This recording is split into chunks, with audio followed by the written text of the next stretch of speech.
تو چلیے سیدھا آج کے اس موضوع کی گہرائی میں اترتے ہیں۔ آج کے اس تجزیے میں ہم ایک نہایت مشہور تاریخی اور محض 2 مصروں پر مبنی ایک ایسے شعر کو سمجھنے جا رہے ہیں جو بظاہر بہت سادہ معلوم ہوتا ہے، لیکن اس کے اندر ایک بہت گہرا اور حیرت انگیز تضاد چھپا ہوا ہے۔ یہ صرف چند الفاظ کا مجموعہ نہیں ہے، بلکہ یہ پوری تاریخ کو سمیٹ کر ایک نئے نظریے کی بنیاد رکھتا ہے۔ تو آئیے اس ادبی شاہکار کے ایک ایک لفظ کو کھول کر دیکھتے ہیں کہ آخر یہ کیوں اتنی دہائیوں سے لوگوں کے ذہنوں پر نقش ہے۔ سب سے پہلے ذرا اس کلام کے اصل، خام اور خوبصورت متن کو محسوس کیجیے۔ قتل حسین اصل میں مرگ یزید ہے۔ اسلام زندہ ہوتا ہے ہر کربلا کے بعد۔ ذرا ٹھہر کر الفاظ کے اس چناؤ پر غور کیجیے۔ ایک ہی سانس میں زندگی اور موت، فنا اور بقا کا کس قدر بھاری اور متضاد ملاپ پیش کیا گیا ہے۔ یہ الفاظ صرف ایک واقعے کی خبر نہیں دے رہے، بلکہ انسانی شعور کو جھنجھوڑ رہے ہیں۔ یہ ایک ایسا ادبی وار ہے جو سیدھا دل اور دماغ دونوں پر اثر کرتا ہے۔ تو آئیے سب سے پہلے اس کے پہلے حصے پر نظر ڈالتے ہیں، جہاں ایک بہت ہی حیرت انگیز تضاد چھپا ہوا ہے۔ اگر صرف اس پہلے مصرے کو الگ کر کے دیکھا جائے نا، قتل حسین اصل میں مرگ یزید ہے، یہاں الفاظ کی شدت کو سمجھنا بہت ضروری ہے۔ ایک طرف ایک ظاہری اور جسمانی موت کی بات ہو رہی ہے، لیکن بالکل اسی وقت اسی جملے میں اسی قتل کو فوری طور پر مخالف قوت کی موت قرار دیا جا رہا ہے۔ اسے سن کر جو ایک دھچکا سا لگتا ہے نا، وہی اس کی خوبصورتی ہے۔ لفظ اصل میں یہاں ایک طرح کا گیم چینجر ہے، جو چیخ چیخ کر بتا رہا ہے کہ جو کچھ آنکھوں سے نظر آ رہا ہے، حقیقت اس کے بالکل الٹ ہے۔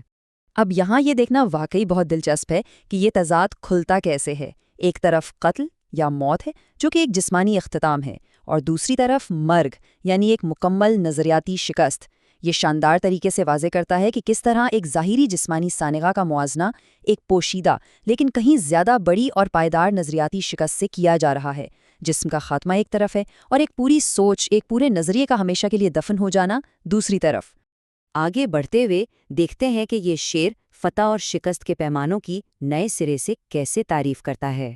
تو یہاں سب سے اہم نقطہ اس موازنے کو سمجھنا ہے۔ ذرا ان 2 پہلوؤں کو آمنے سامنے رکھ کر سوچیے۔ ایک طرف جسمانی شکست ہے، جان کا چلے جانا، ایک بہت بڑا سانحہ، لیکن دوسری طرف ابدی شکست ہے، جس کا مطلب ہے اپنی پہچان، اپنی میراث اور نظریے کا ہمیشہ کے لیے مٹ جانا۔ یہ کلام فوری طور پر دھیان اس عارضی سانحے سے ہٹا کر اس ابدی حقیقت کی طرف لے جاتا ہے، جو تاریخ کے صفحات پر ہمیشہ کے لیے درج ہو چکی ہے۔ یہاں قدرتی طور پر ذہن میں ایک بہت بڑا سوال اٹھتا ہے، ایک جسمانی زوال، ایک موت، آخر کیسے ایک ابدی اور نہ ختم ہونے والی فتح کی علامت بن سکتی ہے؟ یہ وہ منطقی سوال ہے جو پہلے مصرے کی بھاری حقیقت سے جنم لیتا ہے، اور یہی سوال ہمارے اس تجزیے کو تاریکی سے نکال کر اس روشن جواب کی طرف لے جاتا ہے جو ٹھیک اگلے مصرے میں ہمارا انتظار کر رہا ہے۔ اب آتے ہیں اس کلام کے دوسرے حصے کی طرف، جہاں ایک نئی امید اور وعدہ چھپا ہے۔ اسلام زندہ ہوتا ہے ہر کربلا کے بعد۔ اس جملے کی توانائی اور اس کے لہجے کی تبدیلی کو محسوس کیجیے۔ پہلے مصرے میں قتل اور مرگ جیسے بھاری اور تاریک الفاظ تھے، لیکن یہاں ایک دم سے زندہ ہونے کا ذکر ہے۔ موت کے اندھیرے کو ایک نئی زندگی اور احیاء کے تصور سے متوازن کر دیا گیا ہے۔ یہ صرف بقا کی بات نہیں ہو رہی یہاں، بلکہ ایک نظریے کے دوبارہ پوری طاقت سے اٹھ کھڑے ہونے کا اعلان ہے۔ یہاں لفظ ہر کی اہمیت پر غور کرنا انتہائی ضروری ہے۔ ہر کربلا، اس ایک لفظ نے کربلا کو اب محض ایک مخصوص تاریخی دن یا مقام کا نام نہیں رہنے دیا، بلکہ لفظ ہر کے اضافے نے اسے ایک آفاقی اور بار بار دہرائے جانے والی عظیم قربانی کی علامت بنا دیا ہے۔ یہ کسی ایک واقعے کو اٹھا کر ایک دائمی استعارے میں بدل دیتا ہے، اور واقعی یہی وہ بنیاد ہے جو اس کی ابدی فتح کے دعوے کو سچا ثابت کرتی ہے۔ تو چلیے اب دیکھتے ہیں کہ بقا اور تجدید کا یہ پورا نظریاتی چکر بنتا کیسے ہے۔ اگر ہم اس پورے تصور کے آگے بڑھنے کا سفر دیکھیں تو یہ 3 بالکل واضح مراحل ہیں۔ پہلا مرحلہ قربانی، یعنی وہ ظاہری اور جسمانی نقصان جو برداشت کیا گیا۔ پھر آتا ہے دوسرا مرحلہ نظریاتی فتح، یعنی ظالم کا اپنی ہی طاقت کے نشے میں نظریاتی طور پر تباہ ہو جانا۔ اور پھر تیسرا اور آخری مرحلہ احیاء، یعنی اس قربانی کی بنیاد پر پورے نظریے کا ایک نئی اور کہیں زیادہ مضبوط شکل میں ابھرنا۔ یہ پورا منطقی سفر پہلے مصرے کے المیے سے شروع ہو کر دوسرے مصرے کی ابدی زندگی پر آ کر مکمل ہوتا ہے۔